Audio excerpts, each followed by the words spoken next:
Run with your son, her mother-in-law whispered with her final breath, gripping Celine's hand in desperate warning. Celine thought it was the confusion of a dying woman, until she uncovered the terrifying secrets her husband had been hiding in plain sight. By the time she realized the truth, escaping him would become a fight for her life. Welcome to True Love Stories. If you love our stories, please subscribe and leave a like for us. It means the world to us. Also share this video. Now let's go into the story. The hospital room was too quiet. Not peaceful quiet, but the kind that pressed against Celine's chest and made each breath feel heavier than the last. The steady beep of the heart monitor cut through the silence, mechanical and indifferent. Pale winter light slipped through the blinds, striping the walls in dull gray shadows. Margaret lay small beneath the white sheets, her once commanding presence reduced to fragile breaths and trembling fingers. Illness had hollowed her cheeks and thinned her voice, but her eyes were alert that morning. Alert and afraid. Celine adjusted the blanket gently and leaned closer. "I'm here," she whispered. She had started calling her mom during the final weeks. It felt kinder. Margaret's gaze shifted toward her slowly, as if the movement cost her something. For a moment, Celine thought she wanted water. Instead, Margaret's hand suddenly shot out and grabbed her wrist with startling strength. The grip was desperate, almost painful. Celine gasped softly. "Margaret? What is it?" Margaret's lips trembled. Her eyes darted toward the door. Steve had stepped out minutes earlier to take a phone call. Only when the hallway fell quiet did Margaret lean closer, pulling Celine down with surprising force. Her breath was thin and strained against Celine's ear. "Run with your son." The words were barely sound, more breath than voice. Celine's heart skipped. "What?" she whispered urgently. Margaret's fingers tightened. "Run away from him." A chill shot through Celine's body. "From who?" "Steve." Margaret's eyes widened, not confusion, not delirium. Recognition. Fear. "Before he knows," she tried to finish, but the sentence dissolved into a shallow gasp. The heart monitor stuttered. Nurses rushed in. Celine was gently pulled back as doctors moved quickly around the bed. The room filled with sharp commands and urgent motion. Within minutes, the steady beep flattened into a single, unbroken tone. Margaret was gone. The funeral passed like a distant echo. Celine stood beside Steve as neighbors and colleagues offered condolences. Steve looked composed, dignified, the very image of a grieving son. He thanked everyone politely. He accepted their praise about Margaret and how proud she must have been of him. "She raised a fine man," someone said. Celine forced a nod. Steve's arm rested firmly around her shoulders, solid and reassuring. To everyone watching, they were a united family bound by loss. But the whisper replayed in her mind. Run away from him. It didn't make sense. Steve was attentive, respected in the community, a devoted father to their 3-year-old son, Leo. He provided for them comfortably. He had never been violent, never cruel, at least not in ways that left bruises. Yet as the day wore on, small memories began surfacing, details she had once dismissed. The way Margaret would fall silent when Steve entered a room. The subtle tightening of her jaw. The time she started to say something in the kitchen, then abruptly changed the subject when his footsteps approached. Celine had always assumed it was tension between mother and son. Nothing more. That night, the house felt emptier than usual. Leo slept soundly in his room, unaware that anything permanent had shifted. Steve stood by the bedroom window, staring into the dark yard. "You were very close to her," he said quietly without turning around. "She said something strange this morning," Celine replied carefully. Steve's shoulders stiffened, almost imperceptibly. "Oh," his tone was light. "I think the medication confused her," Celine added quickly, watching him. Steve turned then, his expression calm, eyes searching her face. "The doctors mentioned she'd been hallucinating near the end," he said smoothly. Celine didn't remember hearing that. Not once. But she nodded anyway. That must be it. He stepped closer and kissed her forehead. "Get some rest. It's been a long week." Later, lying beside him in the dark, Celine stared at the ceiling. Steve's breathing was slow and even, the rhythm of someone without worry. She turned her head slightly and studied his face in the faint glow of streetlight creeping through the curtains. He looked peaceful, familiar, safe. And yet Margaret's eyes that morning had not been confused. They had been terrified. Terrified people do not invent warnings. They do not grip your wrist with their last strength to whisper nonsense. They wait until the room is empty. They wait until their son steps out. And then they tell you to run. As sleep refused to come, one final detail settled into her thoughts like ice. Margaret had looked at the door before speaking. She had made sure Steve wasn't there. A slow, unfamiliar feeling crept into Celine's chest as she lay inches from her husband. For the first time since she married him, she was not certain she knew the man sleeping beside her. And for the first time, she wondered whether the danger Margaret feared had been in the room all along. The days after Margaret's funeral settled into a strange rhythm. On the surface, life resumed its normal shape. Steve returned to work. Leo went back to daycare. Celine cleaned, cooked, smiled when neighbors stopped by with leftover sympathy. But beneath the routine, something had shifted. The house no longer felt like home. It felt staged, as if she were walking through carefully arranged furniture on a set designed to look convincing. At first, the changes were small enough to doubt. Steve began locking his home office door. He had always valued privacy when working, but now the lock clicked even when he stepped out briefly. Once, Celine reached for the handle to leave a folded shirt on his desk and found it sealed shut. When she mentioned it casually at dinner, he didn't look up from his plate. "Confidential client files," he said. "You know how it is." His tone wasn't angry. It was flat, final. Then there were the phone calls. Steve started taking them outside, even in the cold evening air. He would step onto the porch, lowering his voice the moment he crossed the threshold. Through the kitchen window, Celine watched his silhouette pacing slowly back and forth. One night, she cracked the window just enough to catch fragments. "Handled already, no loose ends, she doesn't." The rest dissolved into the wind. When he came back inside, his expression was relaxed, almost pleasant. "Just work," he said before she could ask. She began noticing how easily he lied. Or perhaps how easily she had believed him before. His temper surfaced in flashes now. Not explosive, not the kind that shattered plates or left visible marks, but sharp and sudden. When Leo spilled juice on the rug, Steve's jaw tightened in a way that made Celine instinctively step between them. "He's 3, she said lightly, kneeling to clean the mess. Steve exhaled slowly, forcing a smile. "Of course. Just teaching him to be careful." But his eyes were cold for a second too long. Celine started remembering things she had once dismissed as stress. The way Steve disliked unannounced visitors. The way he insisted on handling all the finances himself. The way he would sometimes watch her quietly, as if measuring something unseen. At night, she would wake and find him sitting upright in bed, staring at nothing. When she asked if he was all right, he would lie back down immediately. "Bad dream," he'd murmur. One afternoon, while putting away laundry, Celine noticed something odd near the front door. Steve's shoes were caked with thick reddish soil, dried and cracking along the soles.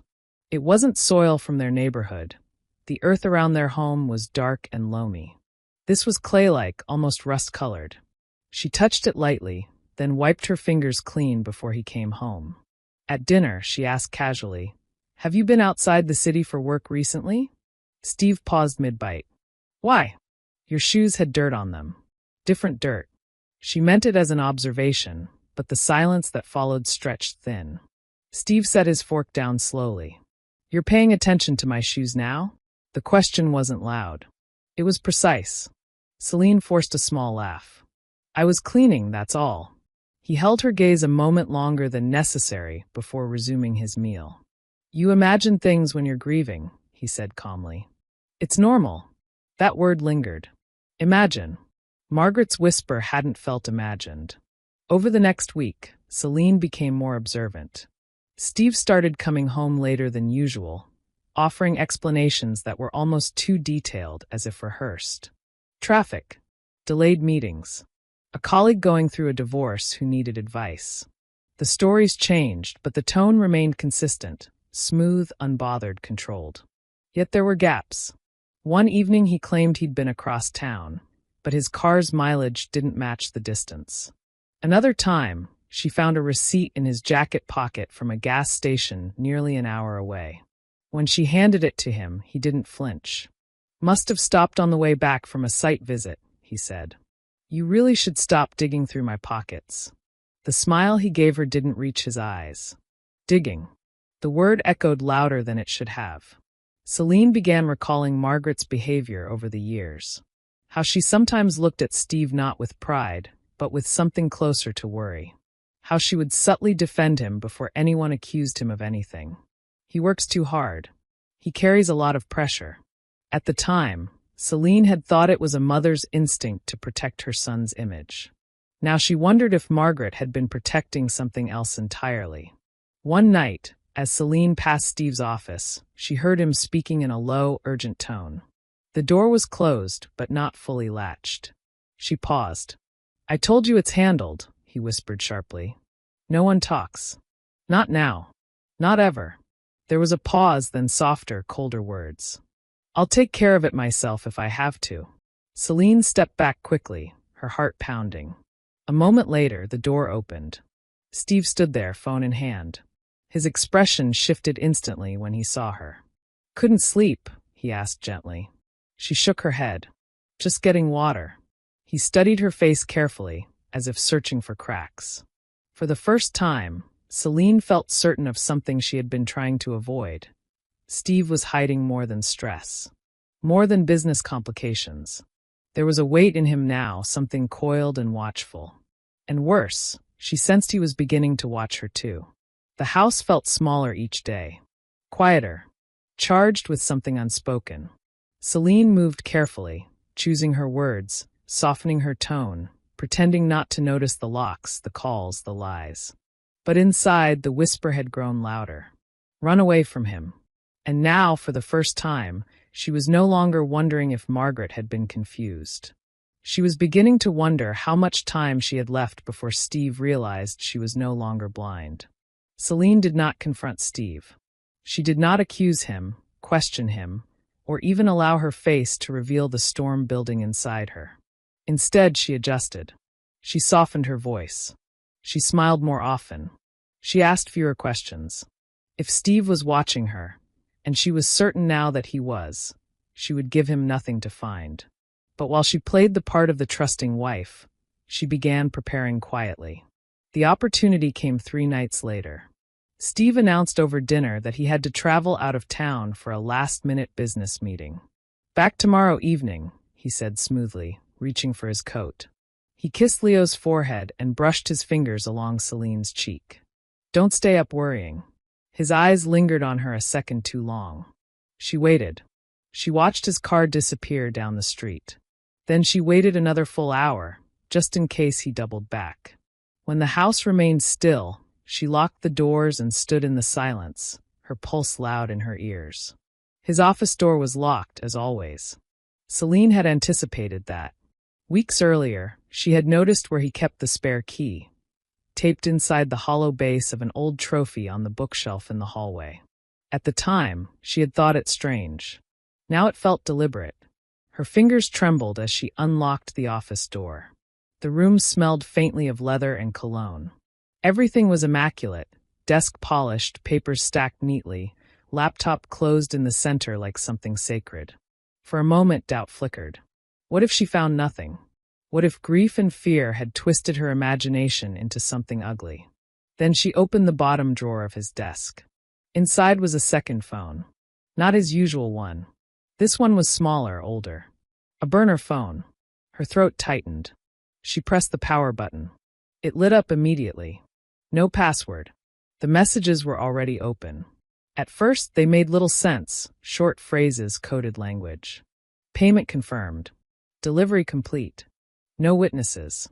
Her breathing grew shallow as she scrolled further.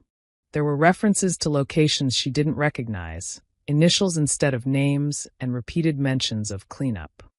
One message froze her completely. She doesn't suspect anything. The timestamp was from 3 weeks ago. Celine's hands began to shake so badly she had to sit down. She read it again, hoping she had misunderstood. She hadn't. Her mind raced. Was it about her? Someone else's wife? Someone else entirely? She forced herself to keep scrolling. There were bank transfer confirmations attached in images. Large sums wired to offshore accounts. Far more money than Steve's legitimate business could explain. And then, buried deeper in the message history, came something worse. A photo. It was grainy, taken at night. A stretch of isolated land. Red soil. The same red soil she had seen on his shoes. Another message followed beneath it. Taken care of. No one will find it. Celine felt the air leave her lungs. Her gaze darted to the door as if Steve might suddenly appear there. The house creaked faintly in the quiet, making her flinch. She put the burner phone back exactly as she found it and turned to the laptop on the desk. It required a password. She tried Leo's birthday. Access denied. She tried their anniversary. Denied. She hesitated, then typed Margaret's birthday. The screen unlocked. A cold wave of realization washed over her. His mother's birthday. Folders filled the desktop. Most were labeled with ordinary business names, but one folder sat blank. No title, just a small dot. She opened it. Inside were scanned documents, contracts under shell company names, property deeds, payment logs. And a spreadsheet. A detailed ledger of transactions far beyond anything legal. Some entries were highlighted in red. Next to one entry was a note. Resolved. Another, silenced. Her stomach twisted violently. She didn't know the full scope of what she was looking at, but she knew enough. This wasn't tax evasion. This wasn't minor fraud. This was organized. Intentional. Dangerous. And Margaret had known. Suddenly, so many memories rearranged themselves into something clearer. Margaret insisting Steve stay home certain nights. Margaret making excuses for unexplained absences. Margaret looking tired, not from age, but from carrying something heavy. She hadn't just been protecting her son's reputation. She had been helping him bury his secrets. And at the end, guilt had cracked her open. Celine quickly searched for anything that tied directly to violence. Police reports, names, threats. She found an email chain between Steve and an unnamed contact discussing pressure tactics. Another referenced someone who had been uncooperative. Attached was a local news clipping about a man who had gone missing 6 months earlier. The case remained unsolved. The red soil image resurfaced in her mind. Her heart pounded so loudly she was afraid the neighbors might hear it. This wasn't suspicion anymore. This was proof. And proof was dangerous. Celine grabbed a small flash drive from Steve's drawer and used, still in packaging. Her fingers moved quickly now, adrenaline overriding fear. She copied the folder. The spreadsheet. The message screenshots she had quickly photographed with her own phone. Every second felt borrowed. Halfway through the transfer, her phone buzzed in her hand. Steve calling. Her blood turned to ice. She stared at the screen, unable to breathe. Had he installed tracking software? Could he see remote access to his files? Did he somehow know? The phone continued vibrating. She forced herself to answer, keeping her voice steady. Hi. Just checking in, Steve said lightly. Everything all right? Yes. Leo's asleep. A pause. Too long. You sound strange, he said softly. I'm tired. Another pause. Then he laughed quietly. Get some rest. I'll see you tomorrow. The call ended. Celine stared at the laptop screen. The file transfer had completed. She ejected the flash drive and slipped it into her pocket just as headlights swept briefly across the front window from a passing car. Her entire body jolted. She restored everything precisely as she found it. The folder closed, the laptop shut, the burner phone returned, the drawer locked. When she finally stepped out of the office, she felt like she had crossed an invisible line. There was no going back to ignorance. Steve was not just hiding business secrets. He was involved in something calculated and criminal, possibly deadly. And if he suspected she had seen even a fraction of it, She knew with chilling certainty that he would not hesitate to protect himself. Margaret's unfinished sentence echoed louder now. Before he knows. Celine understood at last. Before he knows that you know. She walked quietly to Leo's room and stood over his small bed, watching his chest rise and fall in peaceful rhythm. His innocence felt painfully fragile. If Steve discovered the truth about her discovery, she would not get a warning. There would be no whispered chance to run. And for the first time, Celine realized something even more terrifying than what she had found. She was living with a man capable of making people disappear. After that night in the office, Celine understood one thing with terrifying clarity. She could not panic. Panic would get her killed. Steve was observant, controlled, and patient. If she moved too quickly, if she packed a suitcase or confronted him, or even changed her tone too abruptly, he would see it. And once he saw it, he would act. So she became better. Better at smiling. Better at listening. Better at pretending. When Steve returned from his business trip, she greeted him at the door with a soft kiss and warm dinner waiting. She asked about the meeting. She laughed at the appropriate moments. She let him talk. All the while, the flash drive felt like it burned in the back of her mind, hidden inside an old jewelry box beneath scarves she never wore. Steve watched her closely that evening. Not obviously, not suspiciously, but carefully, as if measuring whether anything had shifted in her. "You've been quiet lately," he said, swirling the wine in his glass. "Just tired," she replied gently. "Losing your mom, it's catching up to me." His expression softened at that. Or at least it appeared to. "Grief does strange things," he said calmly. "It makes people imagine threats where there are none." The words were deliberate. Celine felt them land like a test. She reached across the table and squeezed his hand. "I know," she said, holding his gaze steadily. "I've been overthinking." A long pause passed between them. Then Steve smiled. Test passed. But she knew she didn't have much time. Over the next several days, Celine began preparing in ways that wouldn't draw attention.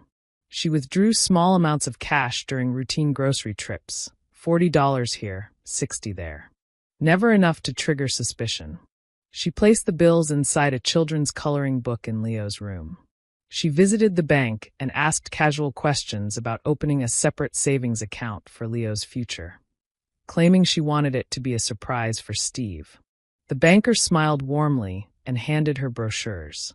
Celine left with information and a growing awareness that she would need more than money. She would need proof in safe hands. One afternoon while Steve was at work, she drove to a neighboring town instead of her usual shopping center. There, she met briefly with an attorney whose name she found online. She framed the meeting as estate planning, asking what would happen if something were to happen to her. The lawyer's polite smile faded slightly as Celine asked careful, hypothetical questions about financial crimes and immunity for cooperating spouses. He studied her with sharper eyes then. "If you're in danger," he said quietly, "documentation is critical. And timing matters." Timing. Celine drove home, gripping the steering wheel so tightly her knuckles whitened. At night, Steve's behavior grew subtly different. He started coming to bed later. Sometimes she would wake and find him standing near the doorway, watching her. When she stirred, he would step forward immediately and climb back under the covers. "Couldn't sleep," he'd murmur. Once, she made the mistake of locking the bathroom door while showering. When she came out, Steve was sitting on the edge of the bed. "Why did you lock it?" he asked mildly.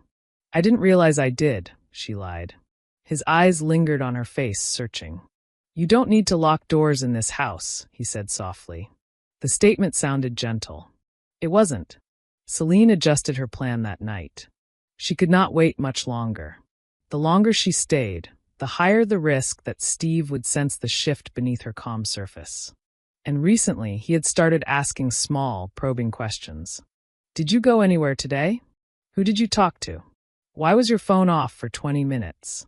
Each question was wrapped in casual tone, but there was steel underneath.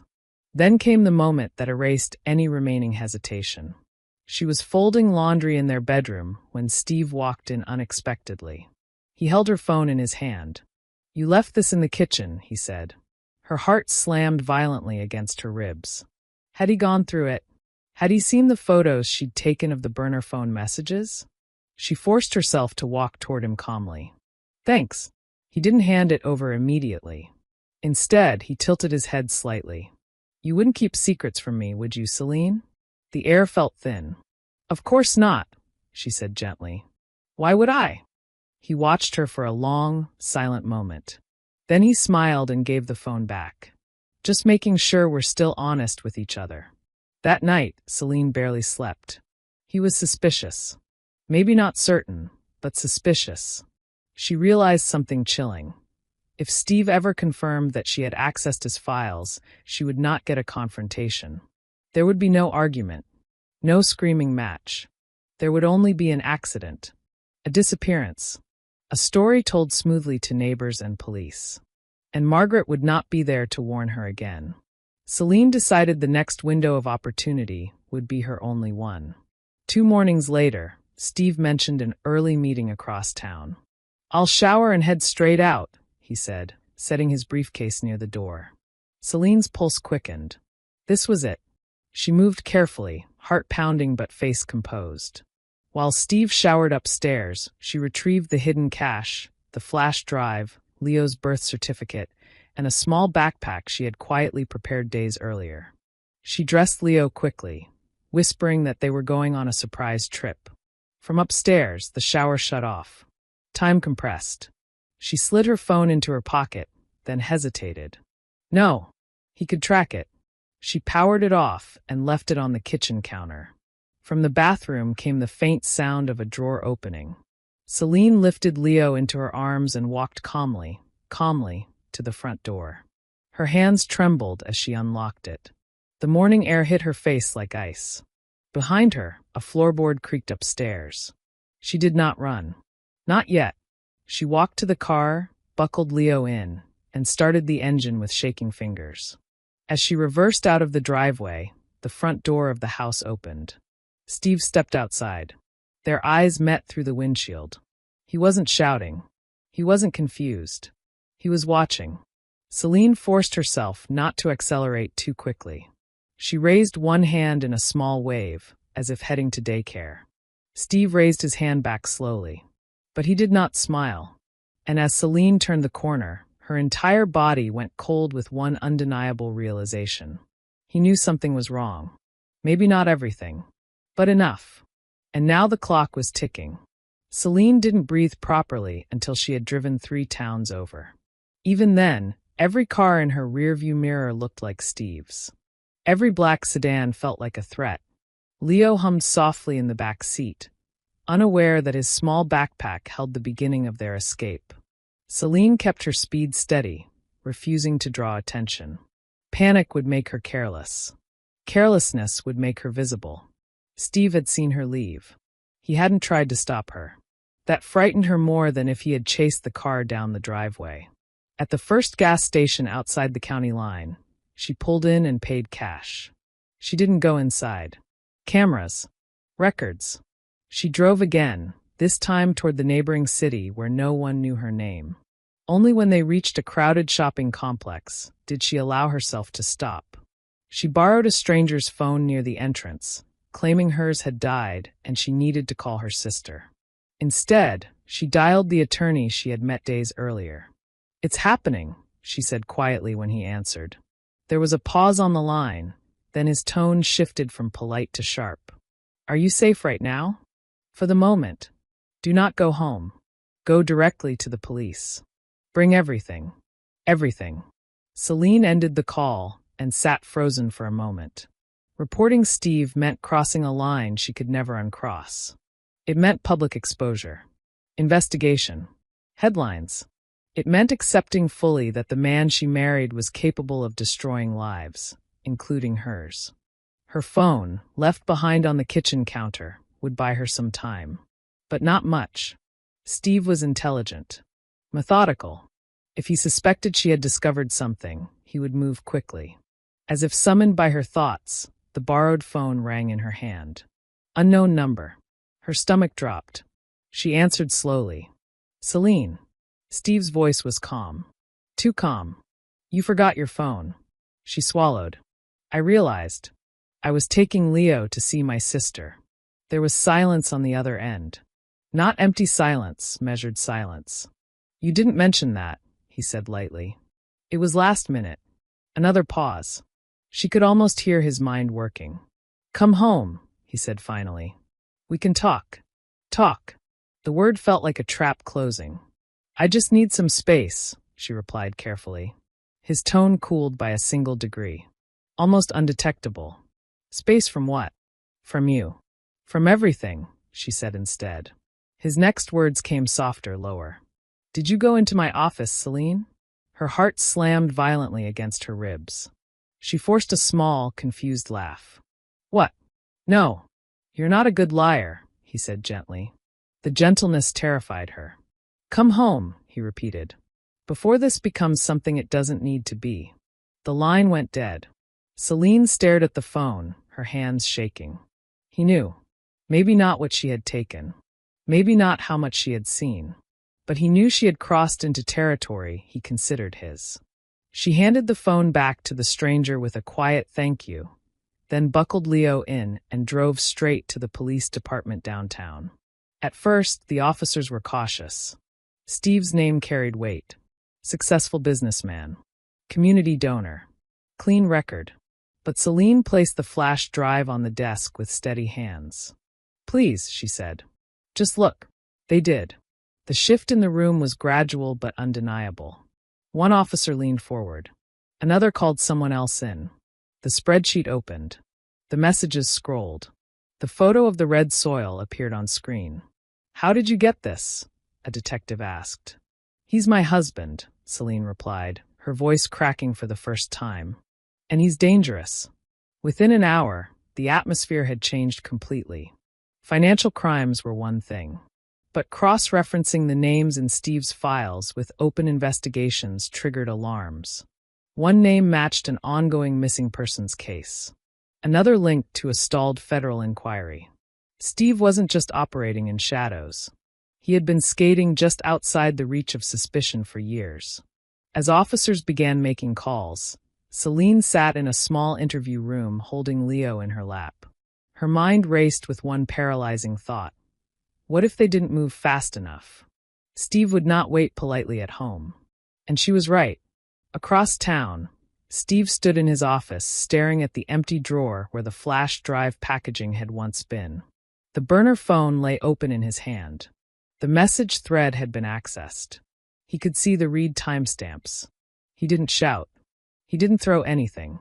He simply inhaled slowly. Then he began making calls. By evening, Celine's sister called in tears.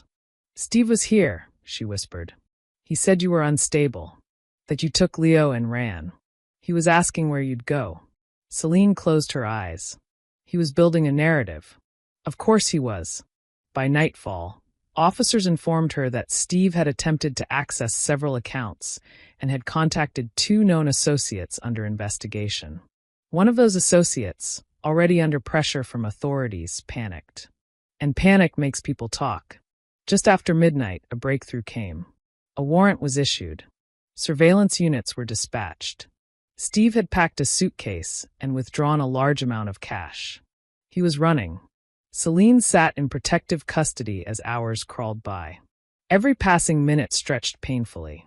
Leo slept against her shoulder, his small hand gripping her shirt. Then, just before dawn, a detective entered the room. We got him. The words felt unreal. He was at the airport, the detective continued, trying to board a private charter. He didn't resist. Of course he didn't. Steve never lost control publicly.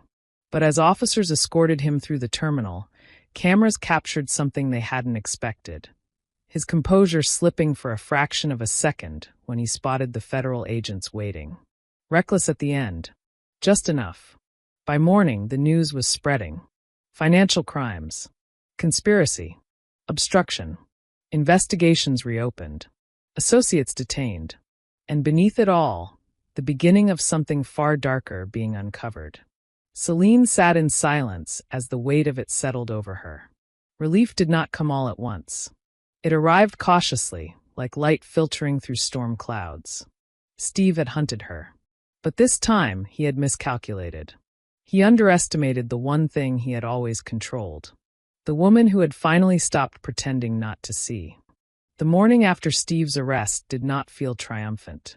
It felt unreal. Celine sat in a quiet room inside the protective housing unit, staring at a muted television screen as Steve's face appeared beneath bold headlines. Respected businessman arrested at airport. Financial crimes and federal investigation. The footage showed him in handcuffs, flanked by agents, his expression composed but pale. To anyone watching casually, he still looked controlled, dignified. But Celine saw what others wouldn't. The tightness in his jaw, the flicker in his eyes, the calculations still working behind them. Even now, he was thinking. Leo stirred beside her, rubbing his eyes. "Mama," he whispered sleepily. "I'm here," she said, pulling him close. And for the first time in weeks, her voice did not shake. The investigation moved quickly after the arrest. Once Steve was in custody, 2 of his associates accepted plea deals. The spreadsheet Celine had copied Open Doors authorities had been trying to unlock for years. Financial trails led to shell companies. Shell companies led to properties. One of those properties matched the red soil location in the photograph. Excavation began within days. Celine did not watch the coverage when they announced what had been found. She didn't need confirmation to understand the weight of it. Steve's crimes extended beyond money. The word homicide began appearing in reports. Conspiracy, coercion, obstruction of justice. The man she had slept beside for years had been living a double life beneath her roof. And Margaret had known. That realization haunted Celine more than the headlines. Margaret's final days replayed in her mind. The exhaustion in her eyes, the urgency in her grip. She hadn't just been afraid of her son. She had been afraid of what he would do once she was gone. For years, she must have believed she could contain him, manage him, cover for him. And when her strength faded, guilt forced her to choose between loyalty and innocence. In the end, she chose Celine and Leo. The court proceedings began within weeks. Celine testified behind a protective screen. Seeing Steve again for the first time since the driveway felt like stepping into ice water. He looked thinner, sharper somehow, but his composure remained intact. When their eyes met briefly, there was no apology in his gaze. No remorse. Only anger. Not explosive anger. Cold anger. As if she had broken an unspoken agreement. When asked on the stand how she discovered the evidence, Celine's voice trembled only once, when she spoke about Margaret's warning. The courtroom shifted at that. Jurors leaned forward. The image of a dying mother whispering for her grandson to run was not easily ignored.